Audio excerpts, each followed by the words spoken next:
Bonsoir à tous. Ils sont presque tous là. Il y a un type qui arrivera un peu plus tard avec un bonnet d'âme, parce qu'il a choisi d'aller présenter le film au Forum des images. Wow. Bon, mais après, il vient pour le débat. Hein. Certains Robert. Mais en attendant Robert, comme dirait l'autre, je vous demande d'accueillir maintenant Ariel Ascaride, Jean-Pierre Laroussin, Robinson Stévelin, Geneviève Nick, Duke Thomas, Anaïs de Moustier, Ils sont tous là. Michel Vendestien, le chef d'écho. Ah bah ça commence bien. Marc Bordure et Patrick Sobolman, les producteurs qui veillent sur leurs actrices. C'était prévu. Le sens du spectacle. C'est comme César, toujours un petit truc, toujours rester dans l'impro. Ouais, mais Jean-Pierre ouvre.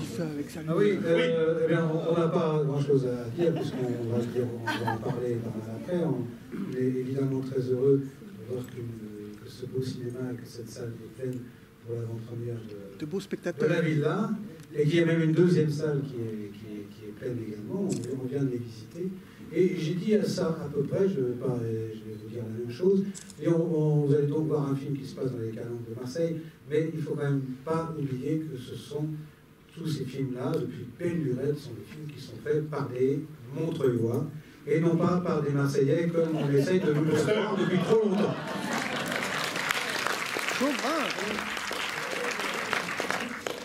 Donc voilà, maintenant que la supercherie il ose le dire parce que est vantée, je vais passer le micro, non, elle l'a déjà, donc à Ariane, et puis après que je vous ai souhaité une bonne projection, et donc on se retrouve tout à l'heure.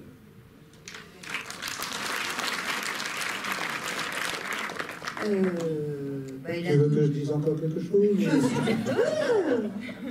En fait, il a tout dit. Robert sera là tout à l'heure. Il va arriver. Hein, ne vous inquiétez pas, parce que c'est lui qui parle le mieux de nous tous. C'est bien connu. Et ben voilà, vous les voyez, vous avez vu comment ils sont beaux, ces acteurs. Hein, vous allez voir ce qu'ils font. C'est génial. C'est génial. Et tout ça dans le décor de Michel Vendestien, qui est là. C'est lui. Montreuillois. Oui. Montreuillois aussi. Et donc Marc Bordure, celui qui a un œil au beurre noir, là, et Patrick Sobelman, qui représente Agathe Film, la boîte de production associée dans laquelle participe Robert Guédiguian. Producteur de Solvay Gonspach, hommage très bientôt au Méliès en présence de Patrick, par ailleurs. Ouais, voilà. Écoutez, ça va, on va pas parler trois plombs, déjà que vous avez attendu avant qu'on arrive et tout, donc alors bonne projection. Merci pour votre patience et donc à tout à l'heure. Merci. Hein. À tout à l'heure, merci à tous.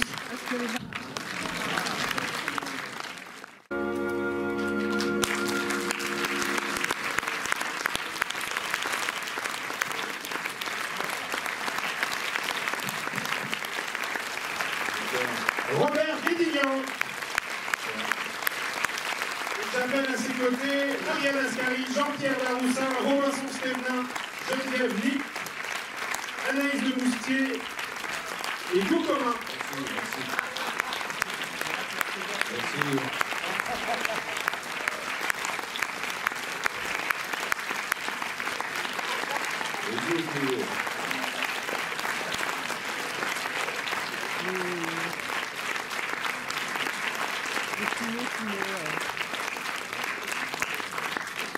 Il est resté à table. Non, il arrive. Duke. Il est Duke. Duke arrive. Allez, on va commencer par parler d'un acteur qui n'est pas sur scène mais qui est vachement important. Et je voudrais que tu commences par nous en parler, Robert, qui est que, pour le coup, la première caractéristique de ce film-là, dans ta filmographie, c'est quand même aussi l'unité de lieu. Je voudrais que tu nous racontes un peu comment le décor a construit le projet du film. Lâche ton manteau, Christophe. On leur a demandé un petit sketch. Les poches, ça fait 30 ans que ça dure.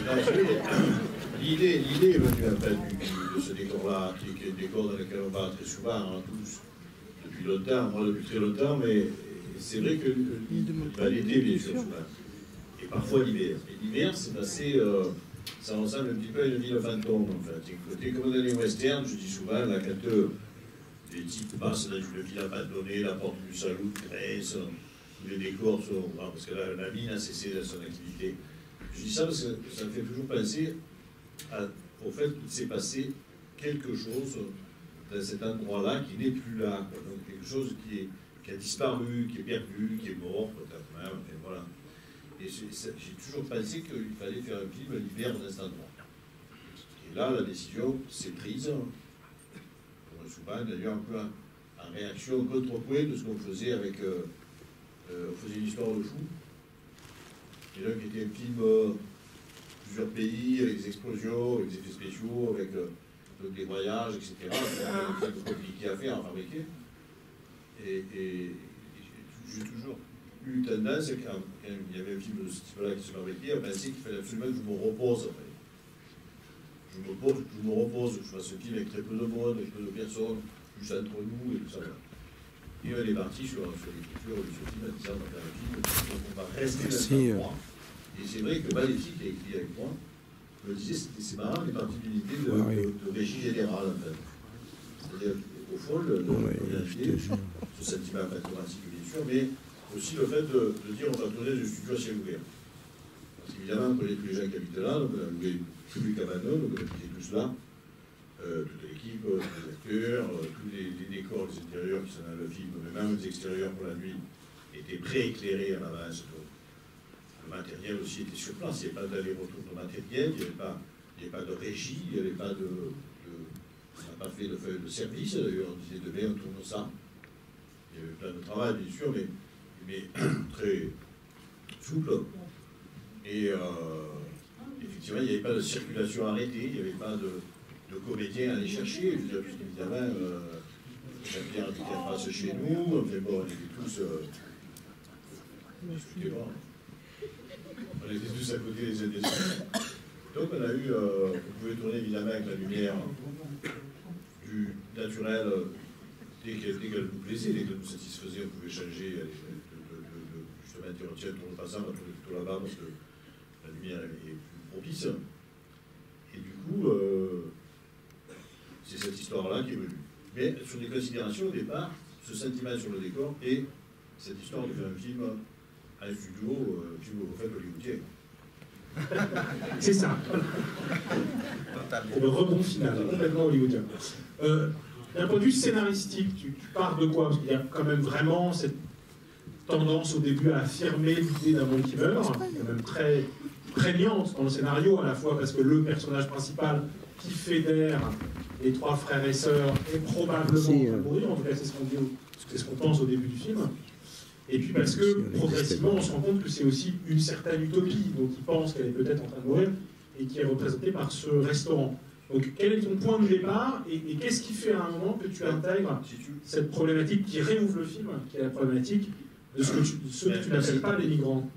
Non, les réfugiés. Mais précisément, c'est vrai que donc, je dis que le décor m'inspire quelque mode qui s'est perdu, qui n'existe plus, ou qui est en train de disparaître, ou qui est sur sa fin, comme on veut. Évidemment, tout de suite, on essaie de structurer un récit. On pense qu'on commence à penser qu'il y a des fondateurs de générations qui ont précédé, et que ces fondateurs, des enfants, pour imaginer qu'ils restaient là, voilà. C'est comme ça que se structure un peu. Mais au fond, c'était l'idée de montrer les bâtisseurs de cet ancien lieu, comme ça, qui tout simplement essayaient de concrétiser en fait des valeurs, la valeur du partage, on va dire surtout. Je préfère presque celle de solidarité aussi. Mais je vais changer, je suis plutôt solidarité, je suis en partage, je dis plus migrants, je suis réfugié, je vais changer le vocabulaire. C'est un beau projet, ouais. Ouais, c'est pas mal. Ouais. Et donc voilà, puis après on commence à tisser l'idée. Alors par contre, c'est vrai que l'idée des gosses qui viennent dans ce monde-là, c'est une idée qui est absolument complètement liée à l'actualité. Le film, même le premier jet, en fait, il n'y était pas. J'ai fait la première version, comme certains ont vu, où effectivement, il n'y était pas. Je racontais toutes les autres histoires étaient en place, il n'y avait pas cette arrivée-là, et donc ça a occasion ensuite chez eux, cette ouverture-là à la fin, cet échange, on peut dire, à la fin, etc. Mais c'est la situation qui m'a... C'est vrai que je me suis dit, je ne peux pas faire un film sans qu'il y ait des réfugiés dans le film. Comme je disais sur... Patrick m'a envoyé une mail l'autre jour, SMS, je dis qu'on peut pas faire des films sans réfugiés, sans histoire d'amour. J'ai aussi décidé de dire que les choses péremptoires. C'est un peu.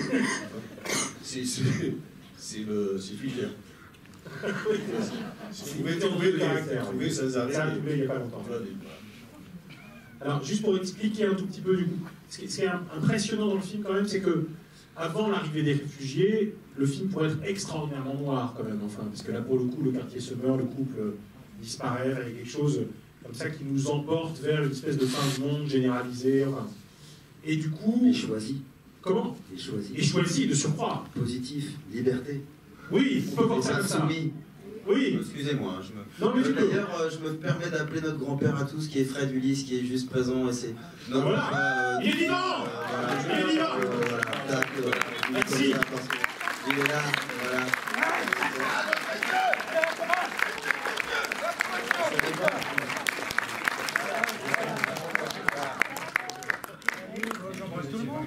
Je ne savais pas qu'il était à la salle. Je ne savais pas qu'il était là. Copain, salut. Il y a chute tout à l'heure, chute. Donc, non, je pose juste une question scénaristique et un peu politique quand même, qui est que non seulement, du coup, là je commence par la dimension politique, les réfugiés sont ceux qui réouvrent le monde, il y a vraiment la lumière est réouverte à partir de leur arrivée, de ce qu'ils apportent à cette famille, et sur un plan scénaristique, pour le coup, il y a une espèce de double jeu d'écho entre la fille disparue qui est remplacée peu ou prou par ce trio d'enfants qui occupe le lit de l'enfant, morte, et évidemment par ce jeu de correspondance, de miroir entre leur famille à eux, les trois frères-sœurs, et puis cette arrivée des deux frères et de la sœur. Donc il y a une espèce de reprise comme ça d'une histoire qui se réécrit et qui sans doute est à l'origine de la formule trouvée par Mandelbaum dans Le Monde sur le fait que la fin est aussi un début et qu'il y a un vrai phénomène de relance dans le film qui est vraiment un des mouvements les plus bouleversants du film. Tu l'as pensé comme ça? Pour moi, c'est évident. Si je dis non, non. Oui, voilà, pas du tout. Enfin, tu peux pas dire non. Mais dis-moi oui. Oui, mais je crois vraiment que la parabole sur ces réfugiés, j'y crois profondément, bien entendu. Et je crois vraiment qu'effectivement, là, ce qui est essentiel de cette histoire de réfugiés, c'est que ça remet la question du partage en fait au niveau mondial. En fait, à quelque chose de manière égale, c'est-à-dire que la globalisation, c'est aussi ça le résultat de la globalisation. C'est aperçu qu'à ces temps-ci, ces 15-20 dernières années, qu'on vivait dans un seul monde. Qu'il n'y en a pas plusieurs. Avant, il y avait des mondes qu'on ignorait, on était là des tranquilles, on reste tout le monde crevé. Nous, on n'allait pas forcément très bien, hein, c'est pas ce que je veux dire, mais certains d'entre nous n'allaient pas très bien. Certains d'entre nous qui vont très très bien. Voilà. Et donc, c'est vrai que cette idée, le concept même de réfugié à valeur absolue, en majuscule, de quelque manière, peu importe les réseaux, terrain fertile, la guerre, la famine, peu importe l'extermination, tout ce qu'on veut, climatique, et effectivement, ça nous apprend, ça pète à la gueule. On est dans un seul mode, la question du partage s'oppose au niveau international. Si on ne partage pas, on est foutu. Voilà ce que je crois.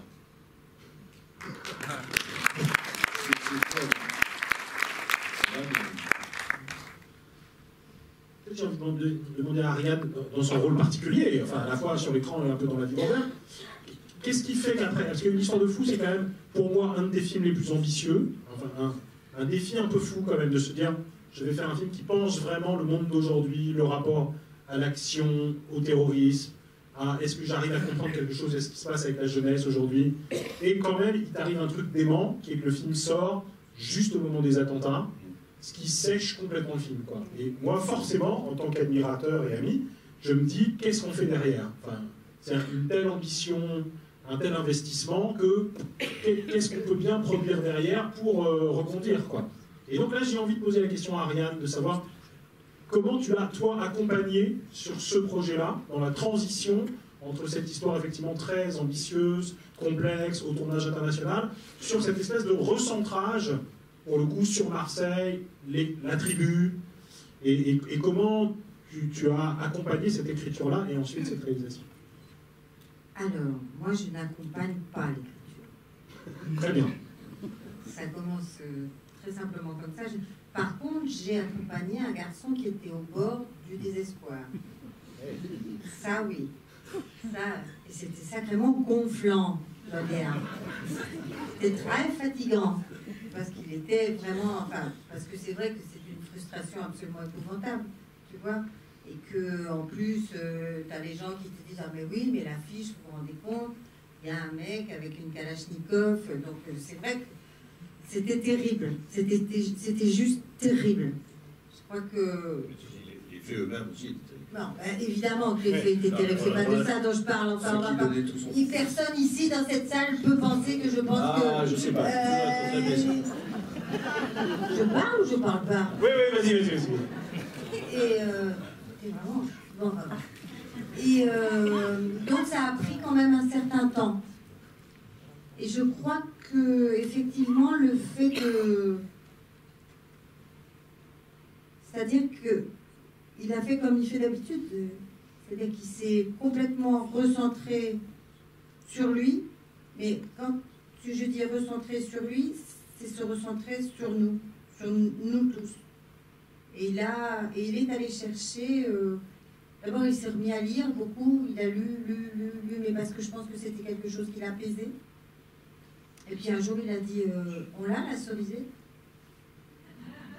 Et oui, mais tu veux bien aller me le chercher? Parce que je suis la bonne à la maison. Moi, je suis tout.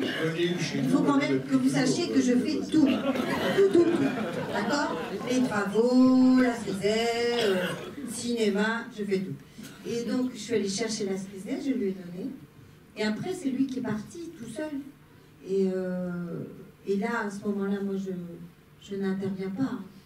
Ça ne m'amuserait pas, en fait, d'intervenir sur l'écriture de ces scénarios. Moi, ce qui me plaît, c'est de voir un scénario fini, puis où, si tu veux, il va dire 2-3 trucs pendant l'écriture. Mais presque, j'ai pas envie de savoir, quoi. Ce qui me plaît, c'est, une fois que c'est fait, c'est comme un cadeau. Et puis, on part avec le cadeau, et c'est tout. Alors, la Cerisay qui, au passage, est un des points de départ du film de Vincent Lacaigne qui vient de sortir, et un des points de départ du film d'Anthony Cordier qui s'appelle Gaspard va au mariage, produit par Patrick Soberman aussi. Qu'est-ce qu'il en reste, à ton avis, de cette lecture-là? Je ne sais pas si tu as eu l'occasion de le relire et si tu connais bien le texte, mais à ton avis, Ariane, qu'est-ce qui reste de ce texte-là et de cette relecture dans le film? Elle est actrice. Ouais. Elle revient. Et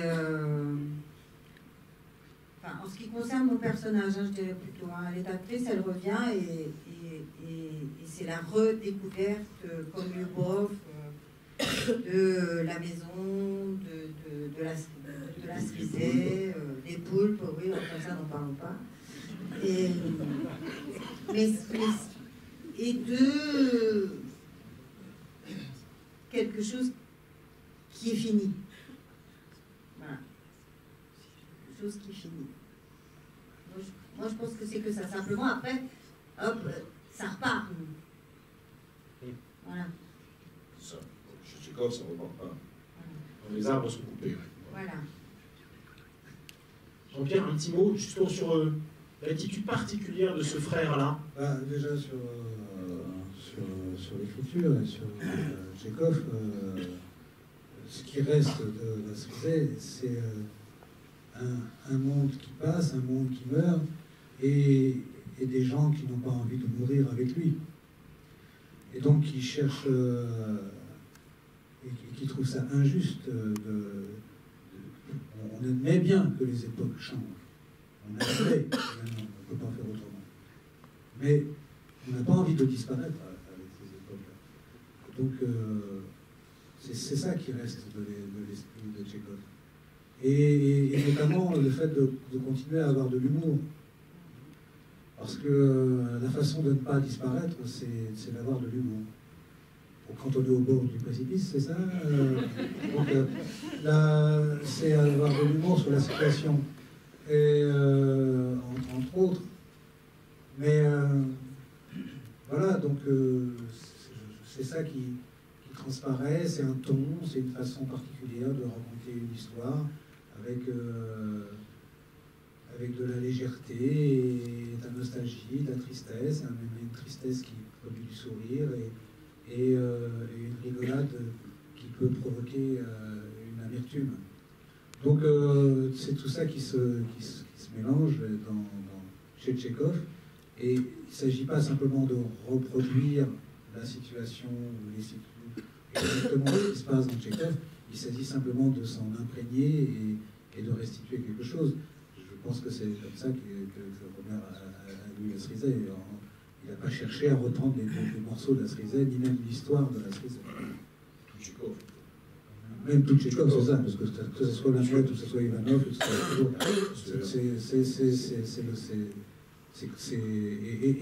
et chez Ozu aussi, d'ailleurs, parce qu'il y a trois auteurs dans la dramaturgie du XXe siècle. Si Brecht, tout ça. Donc, elle est très Mais du cinéma, allons-y. non, mais je veux dire, qui ont inspiré le cinéma et tout ça. C'est Tchekhov qui a inspiré le cinéma, c'est Ozu et c'est Ingmar Bergman. C'est les trois qui travaillent sur la même chose, sur les époques qui passent et les gens qui ne veulent pas mourir et disparaître avec ces époques. C'est les trois qui travaillent là-dessus. Et il y a aussi Robert. Et moi qui suis un grand fan de Tchekhov, voilà, avec ce temps qui passe, ayant lu la Cerisay, machin, non, j'ai rien lu de tout ça, mais juste je vois des gens qui font des films, 20e film de Monsieur, avec cette belle équipe, qui, Monsieur, à chaque fois, Monsieur Robert, fait un film dans son temps. Alors des fois c'est des fresques historiques, mais toujours sur, comme il vous l'a dit tout à l'heure, la villa, à la base il n'y avait pas les réfugiés, et puis finalement ils arrivent dans le journal, et puis ils arrivent dans le film, et puis refaire un film après des mouvements difficiles, puisqu'on est quand même dans des règles économiques, que voilà, si on fait un film que la salle n'est pas pleine, ça peut pas repartir le lendemain, après une histoire de fou, c'est très dur, puis après d'autres, hein, parce que c'est tout un parcours. Alors, ne connaissant pas tout ça, et moi je prends le film qu'on vient de se prendre là, et en tout cas moi j'ai eu la chance de participer, de faire, avec toute cette équipe-là, et que vous êtes là tous pour le voir, c'est quand même chouette, j'espère que vous l'avez tous. Bon, alors, pour le résumé de Tchekhov, c'est juste derrière, voilà, non, je savais pas quoi dire, mais voilà, je pense que jeune matelot rêveur, bravo. Je croyais que tu avais un prix du Tchekhov par cop, Ah oui, non, c'était mais maintenant, c'était le moment. le faire maintenant, ça risquerait d'être un peu péremptoire. Oui, c'est ça, c'est le mot de la soirée. Ouais. On passe la parole à Sam pour des questions ou réactions au film, hein, parce qu'il n'a pas été tant vu que ça pour l'instant. Il va aller beaucoup dans les semaines qui viennent. Ouais, ouais.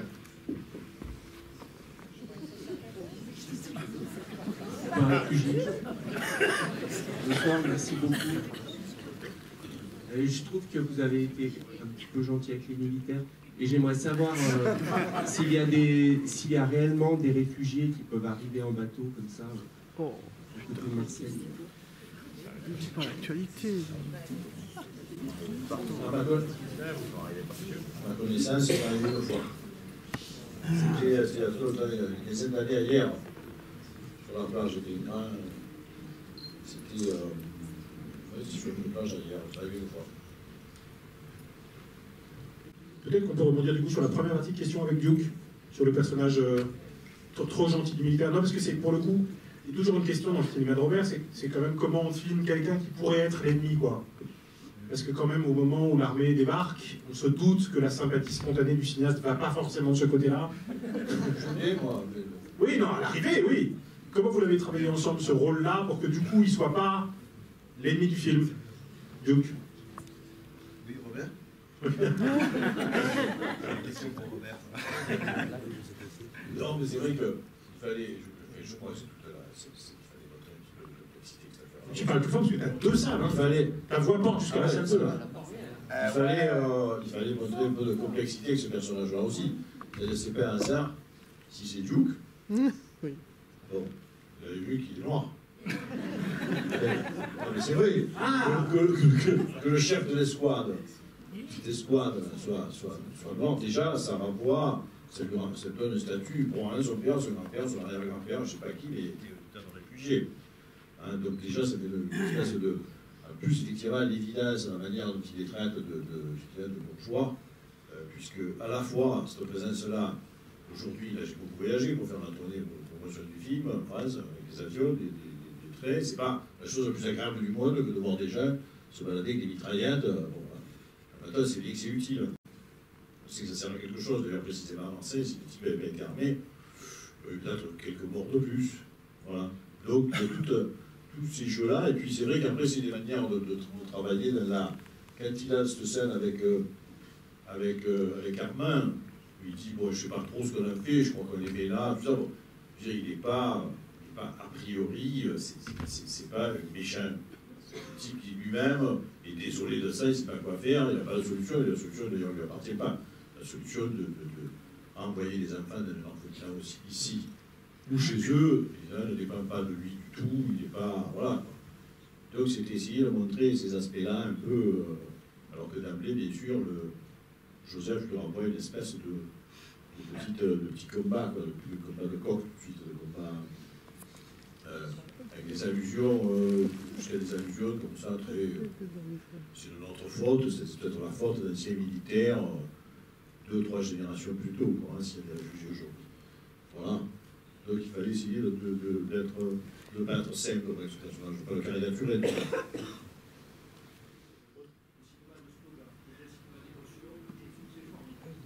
Traduction Jean-Pierre Laroussin pour la salle. Le monsieur voulait dire que ce qu'il aimait dans ce cinéma, c'est que c'était un cinéma émotionnel et non pas un cinéma de slogan démonstratif, un cinéma de slogan. Et du coup, que ça frappait évidemment beaucoup plus l'esprit des gens. Non, mais à 2, vous êtes bon. Ce qui m'a beaucoup plu dans ce film, c'est le souci de la dimension culturelle. Voilà. Tout au début, là, presque au début du film, là, on a un garçon qui Romain des filets de pêche, ce qui le lie à la profession des pêcheurs du bord de mer. Et en même temps, c'est quelqu'un qui, à un moment donné, évoque ce qu'il a aimé quand son père le menait, ou son père, je ne sais plus, le menait voir aller au théâtre. Et c'est là qu'il y a encore cette dimension-là du théâtre même qui peut permettre à des personnages, à des gens qui vont au théâtre, de vivre quelque chose d'autre, une autre vie. C'est en cela qu'il y a là la liaison avec la parole, avec ce souci de la parole. Et alors, je reprends encore ce rôle du garçon qui traverse toute la pièce, là, qui remaillait les filets et qui apporte constamment rappelle constamment cette dimension culturelle, à savoir que lui, ce jeune homme, peut être amoureux d'une actrice qui se défend, bien sûr, auprès de lui, de son amour, là, parce que il a vraiment... Alors, voilà, j'avais envie de souligner ce souci chez peut-être Robert Guédillon, chez Ascaride, et parmi toute la troupe. Voilà, je vais terminer. Avec 2 auteurs importants dans le film, Claudel et Brecht, qui sont quand même présents, fortement. Oui, avec la bonne âme du Sichuan. Ouais. Du Sichuan.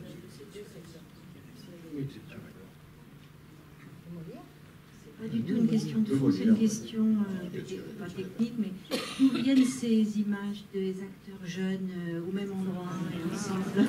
Le trucage.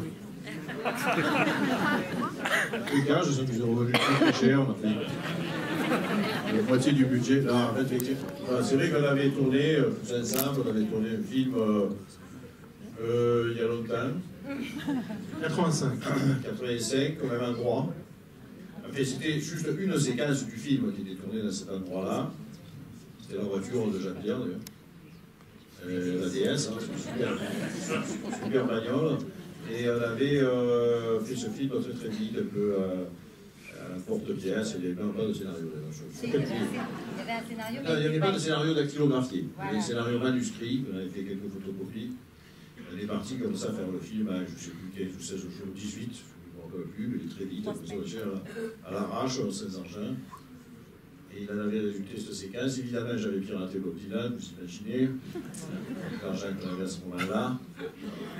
Dès qu'on a commencé à écrire le scénario, ce dont on parle là, le temps qui passe, le monde qui change, etc., évidemment, on a tout de suite pensé à ce moment-là du film où eux étaient très jeunes, s'aspergeaient, se foutaient à l'eau sur cette chanson, et effectivement venaient dans le même endroit. Et on a tout de suite pensé aussi, on a toujours pensé à le mettre aussi de manière aussi saisissante que ça, c'est-à-dire surtout pas l'annoncer, à le mettre sur la main comme ça, il faut trouver le bon moment. Ça nous a semblé bien de le mettre juste après cette disparition des deux plus anciens. Voilà. C'est pas bien, c'est bouleversant, vraiment. Oui. C'est-à-dire que le moment où pour moi le film décolle, Ouais. c'est à ce moment-là. Tout à fait. Tout à coup, il y a un truc émotionnel qui est hyper fort. Et il est hyper fort parce que, évidemment, ça raconte aussi votre histoire de tribu. Et le fait que, malgré les difficultés du monde, malgré les coups de boutoir, etc., ça résiste, ça tient. Et du coup, donc c'est un extrait du film qui s'appelle Kilosa, pour ne pas citer, donc puisqu'il fait partie du coffret qu'on peut acheter aux éditions Cafana Distribution. Et c'est très évident, en fait, pour tous les spectateurs, je crois que dans cette scène-là se joue quelque chose du sens profond du film, en fait, Oui, et de ta façon de fonctionner. On a même, je pense qu'on a légèrement avancé par rapport à la grosse écrite dans le scénario. C'était consécutif au décès. Je crois qu'on a avancé. Parce que ça sentait bien que le film prenait une dimension à ce moment-là un peu plus explosive. Et on a payé Bob Dylan, non? Et voilà. Je tiens à le dire.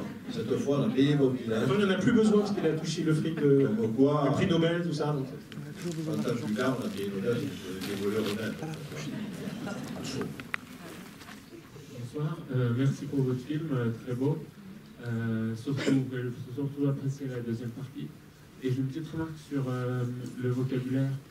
Vous parlez de réfugiés plutôt que de migrants, mais ils sont loin d'être réfugiés quand on voit ce que ça veut dire être réfugié, quand c'est l'avenir que leur est promis, de finir dans la banlieue parisienne sous les cartons, de finir à Marseille, de finir renvoyés chez eux. Je pense que ce sont des demandeurs d'asile et qui sont loin, malheureusement, d'être réfugiés. C'est des nuages, vous savez, c'est des demandeurs de refuge, hein, je ne sais pas qui va traiter, qui sont réfugiés. Vous les appelez réfugiés, ils ne le savent pas, ils sont loin d'être réfugiés. Mais un réfugié, c'est quelqu'un qui demande le refuge, qui le cherche. Ah non. Écoutez, je ne sais pas, on va faire ça. Je crois que c'est très clair ce que je dis. Je crois. Je pense, je ne sais pas.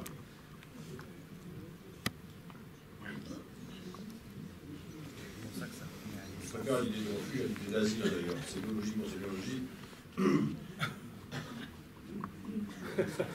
Hein?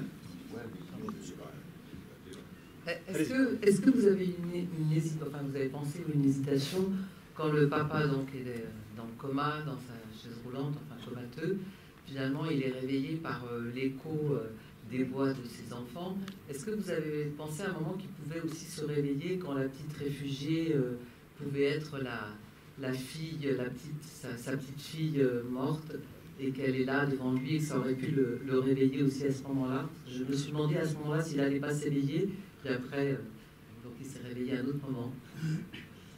Non, parce que juste, on a fait plusieurs versions, avec Fred à la fin du film. Il y avait des versions d'ailleurs où il ne tournait pas la tête, des versions où il a tourné, des versions où il a baissé comme ça, il te plaît, des versions, on a fait 58 versions de position de tête. Voilà. Donc, en fait, on ne savait pas trop. C'est vrai qu'il nous a semblé préférable de finir sur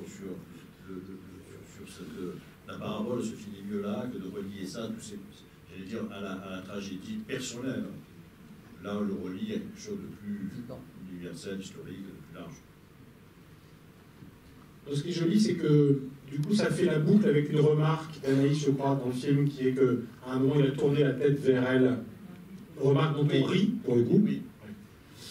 Et que, par ailleurs, évidemment, le seul truc dont on est à peu près convaincu dans les 15 premières minutes du film, c'est qu'il va mourir. Enfin, je crois. Ouais, pour le coup, Non, on ne sait pas. Non, on ne sait pas, mais ça va. On s'attend quand même, y compris à cause de la Cerizay et de l'histoire de maisons dont on va se demander si elles sont à vendre ou pas.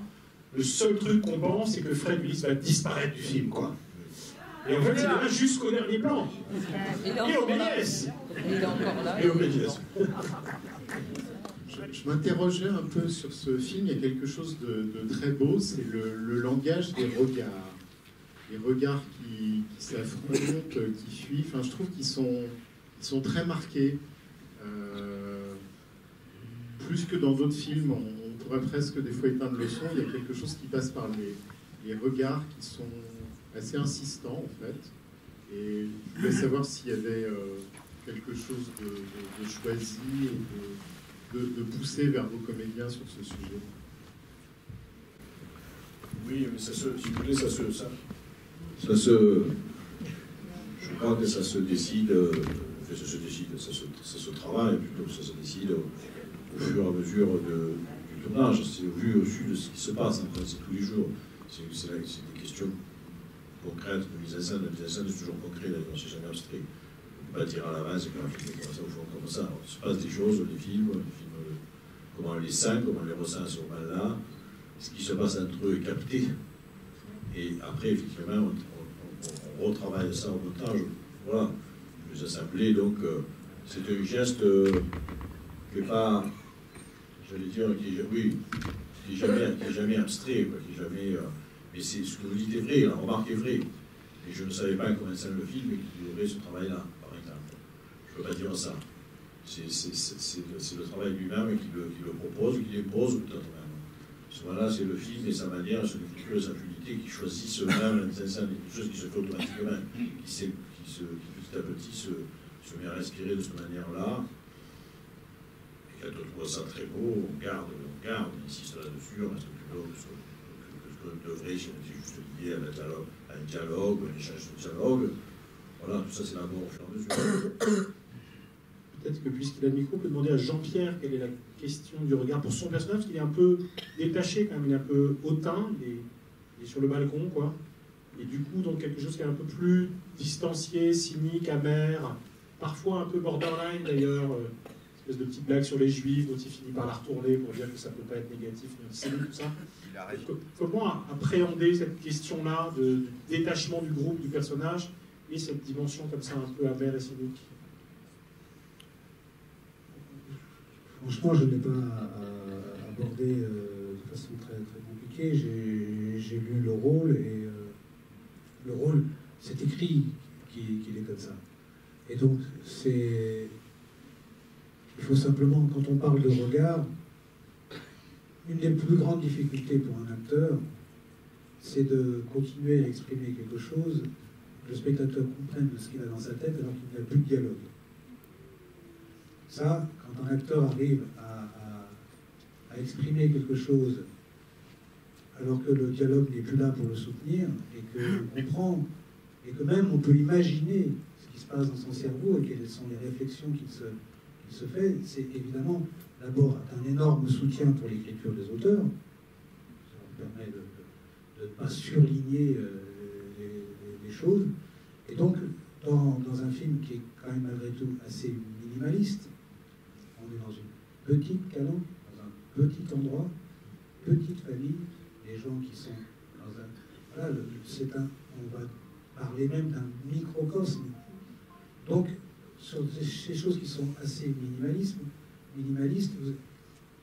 on parlait tout à l'heure de la littérature, on parle des réfugiés, il y a du surgissement. Il y a plein de choses régulièrement qui surgissent dans le film. Le film nous fait, hop, sous le coup, tac, il y a des militaires qui arrivent, hop, il y a des réfugiés qui arrivent, hop, il y a de la littérature qui arrive, hop. Et ça permet d'être dans la pensée. Et c'est parce qu'on est dans la pensée, c'est qu'à un moment donné, on pénètre la pensée des personnages, peut-être par la scansion du train aussi qui passe, peut-être par... voilà, donc le fait de pouvoir pénétrer dans l'intimité de ce qui a tissé ces personnages-là, évidemment, le fait qu'on travaille entre nous, qu'on se connaît depuis longtemps, participe beaucoup à ce qu'il y ait des choses qui se racontent indépendamment de nous. Mais je pense que c'est ça, c'est quand ce que vous dites sur les regards, c'est parce que vous avez pénétré la pensée des personnages. Et à partir du moment où vous circulez un peu mieux dans la tête des personnages, eh ben, l'image passe par leur regard. Et c'est comme ça que moi je le comprends. Peut-être on peut du coup relayer la question à Geneviève et Anaïs sur cette question du regard et du rapport entre leur jeu et les personnages.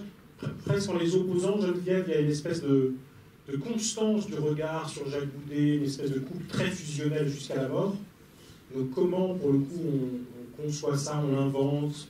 Quel était votre rapport à Jacques avant? Enfin, qu'est-ce qui fait que c'est aussi fort? Parce que pour le coup, votre couple est extrêmement fort, et un des moments où il y a quelque chose qui décolle dans le film, c'est aussi ce choix commun de la mort qui fait que l'émotion est encore plus intense. Et par contraste, pour préparer un peu Anaïs, là pour le coup, c'est un couple voilà, qui est en train de se déliter, ça fait partie des fins d'histoire que le film raconte. Et ce qui est compliqué là, à contrario, c'est de rendre quand même crédible cette ouverture vers un autre monde, un autre couple, un autre horizon, c'est-à-dire Londres ensemble peut-être. Enfin, comment vous avez travaillé l'une et l'autre sur cette constance et sur cette inconstance? Geneviève. Oui, je crois que le couple Jacques Boudet et moi, je crois qu'il s'impose immédiatement une nécessité de raconter une épaisseur de vécu qui alors, pour le coup, ne passe plus par le langage. Peut-être que les mots se disent, alors peut-être quand le regard ne suffit plus, mais si le regard suffit, ça suffit. Et les choses que ce couple a à se dire, ce n'est presque plus rien, c'est l'essentiel, ou les petites choses de tous les jours, avec en amont quand même, sans trop y penser pour le jeu, ce sont des gens qui quand même se sont sentis légitimes pour décider librement de leur départ de ce monde, puisqu'ils sont en rupture totale avec lui, et malgré tout en résistance, puisque c'est un ultime acte de résistance. Tous les personnages le sont d'ailleurs dans le film, en résistance. Mais eux, dans la mesure où inconsciemment ils sont totalement anachroniques maintenant dans ce monde, et qu'ils ont pris cette décision, je crois que plus les choses sont perceptibles, ou grâce à Robert, par sa façon de filmer les visages, Jacques sur son balcon qui regarde ce monde qui est perdu, qui va être perdu, ou des tas d'autres plans comme ça. Je crois que effectivement, là, si le mot minimaliste peut être encore invoqué, je crois qu'il s'approprie parfaitement à ce couple. Ils n'ont plus que l'essentiel à dire. Et quand ils vont voir, par exemple, Fred, le personnage de Fred, c'est très peu de choses qui se disent. Ne te presse pas, t'as tout le temps, nous, on s'en va de toi. Oui, du coup, rétrospectivement, un deuxième sens, on comprend évidemment pas tout de suite. Voilà. Et c'est tout. Si, les plus lents d'entre nous, dont je suis. On va voir s'il y a des Indiens devant, on part en éclaireur. Il faut toujours valoriser la présence des spectateurs contre la sienne. Voilà, on part en éclaireur. Mais c'est tout, il n'y a rien à dire. Et de la même façon, quand le couple revient de la villa, et qu'ils sont tout près de leur mort, et, bon, ce qu'ils disent est à la fois léger et bon, après coup, quand on sait qu'ils vont mourir, c'est terrible, mais c'est peu de choses. Ben, on était bien tous les deux, oui. Oui, je regrette que tu n'aies pas été un peu plus cochonne. Oui, j'allais te le dire. C'est tout. Et c'est tout, ça suffit. Ça suffit. Et quelle signification faut-il donner au fait que ce soit le fils, précisément, qui apporte l'instrument de leur mort? Quelle signification faut-il donner au fait que ce soit le fils qui apporte l'instrument de la mort? On ne fait pas toujours ce qu'on Oui, veut. oui. J'ai compris, mais... Par amour. Mais pour en revenir, pour boucler sur Tchekhov, c'est sur la cerisée, c'est le serviteur qu'on oublie à la fin de la pièce. Ben, c'est ce couple qui est oublié dans ce monde, qui ne peut absolument plus s'accrocher à quoi que ce soit et qui veut au moins partir dignement et librement. T'inquiète pas. Qu'est-ce que les regards Ouais, et puis le fait que... Les regards, je me disais, moi ça me fait penser à Robert. Oui. Parce que Robert est quelqu'un qui se tait beaucoup et qui observe énormément. Même ce soir, ce qui n'est pas attendu. Ouais, sur les tournages. Non mais il a quelque chose de très silencieux. Il dirige très peu, je trouve. Il dit très peu de choses, mais on sent vraiment très vite dans son regard ce qu'il pense. Et ça se passe très souvent de moi avec lui. Donc je pense que le truc du regard, ça vient de là. Après, par ailleurs, mon personnage à moi, c'est ce que je préfère faire comme actrice. Ne pas parler et jouer dans le silence, j'adore ça. Je trouve ça merveilleux. Vraiment, je trouve ça merveilleux. Parce que je trouve ça merveilleux dans la vie aussi de regarder les gens et de penser plein de choses sans pouvoir les dire. C'est génial. C'est souvent les silences, enfin ce que les personnages cachent, ce que nous cachons aux autres. Voilà, tout ça me passionne totalement. Et par ailleurs, mon personnage, je trouve, dans le film, ne se tait pas du tout assez. Et elle, c'est la seule qui ne regarde pas assez. Pour moi, elle a trop la tête dans le guidon, et donc elle voit pas ce qui est en train de se jouer pour ces gens, pour cette famille. C'est la seule qui regarde, pour moi, pas correctement, pas justement les paysages, les gens, ce qu'ils traversent. Mais je joue toujours un peu ces personnages-là chez Robert, je suis toujours un peu le poulet du truc. Non mais c'est qui représente l'univers. Tu nous la fais pas une deuxième fois. Hein. Le monde, ouais, mais ça me suit ça super. Non, au fil de rien, tu t'es énervé, t'as gueulé tout le monde, tu quittais la scène et tout ça. Ouais, et puis là, par rapport à Jean-Pierre, enfin notre couple, pour moi c'est dramatique. Enfin, c'est vraiment, ça raconte vraiment ce qu'il y a de plus triste. On voit ces deux personnages qui n'arrivent pas du tout à communiquer. Ils se passent à côté de manière et on voit bien qu'il n'y a rien à faire. Enfin, ils vont pas essayer de lutter pour essayer de parler ensemble. Donc ils se quittent de façon assez douce en plus. Enfin, c'est un peu déprimant. Elle repart avec sa voiture. Voilà. Non, c'est beau, c'est positif. Elle me dit j'ai pas envie de le voir. Avant je rêvais de lui, j'ai pas envie d'avoir honte pour lui. C'est très beau. Non, il y a aussi une fratrie qu'on oublie chez les réfugiés ou demandeurs, enfin les gens qui arrivent parce qu'ils sont en train de crever chez eux, c'est soit ils crèvent chez eux, soit sur la Méditerranée, soit là où ils vont arriver parce qu'ils sont pas sûrs d'être en confiance là où ils arrivent, eux ne parlent pas la langue. Donc il y a peut-être aussi un truc comme ça sur quand on n'a pas les mots, par où ça passe. Allez, vous qui avez les mots, qui pose la petite dernière? Robert, il veut parler de Tony. Est-ce que Robert peut parler de Tony, de Jean Renoir? Ah, du film? C'est un très beau film. Super. Qui se passe le midi. Non, en fait, je ne sais pas si vous le savez, alors, mais c'est des films qui m'ont le plus marqué, moi.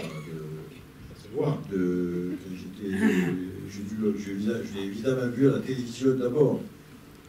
Mais ce qui m'avait choqué, en fait, la première fois où je l'ai vu, j'ai revu 10 fois après, mais ce qui m'avait choqué, en fait, c'était de découvrir qu'on pouvait faire du cinéma avec des personnages populaires, avec des ouvriers qui travaillaient, je sais pas, des personnages comme mon père, voilà.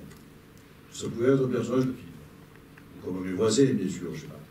Avant, j'avais bien vu qu'Hercule, Tarzan et les westerns, voilà. Donc, du coup, on voit un prolo, il travaille dans une carrière, qui effectivement qui arrive comme ça à la gare, au Martinique, et qui a des histoires d'amour complexes, et qui meurt en Afrique. Et ce sont des gens qui cherchent refuge, qui demandent de l'asile. Mais c'est des Italiens, oui, je sais, c'est des Italiens. Eh ben dis-le. Vous voulez par cœur le film. Donc c'est vrai que c'est un film qui m'avait marqué, d'autant plus que ça se passe effectivement plus à quelques kilomètres d'endroit où je suis né à Martigues. On a tourné un film d'ailleurs sous le pôle, là, où Tony meurt à la fin, là, sur le pôle de chemin de fer. On a tourné un film quasiment entier, là, hein, qui s'appelle Dieu Ville Etienne, en fait, on a tourné en 89, à cet endroit-là. Je recommande Tony, je pense que c'était bien un film sur Renoir, et qui est une évidence, d'ailleurs, qui a la force de l'évidence. Eh bien, ce sera la conclusion. Moi, je cherche. Je ne trouve pas toujours. On s'en va. Ah bon? Merci beaucoup à tous les 8, merci à tous. Bonne soirée. On attend. National de la 29 novembre. Oui, demain on peut y rester. Mais faut y aller, quoi.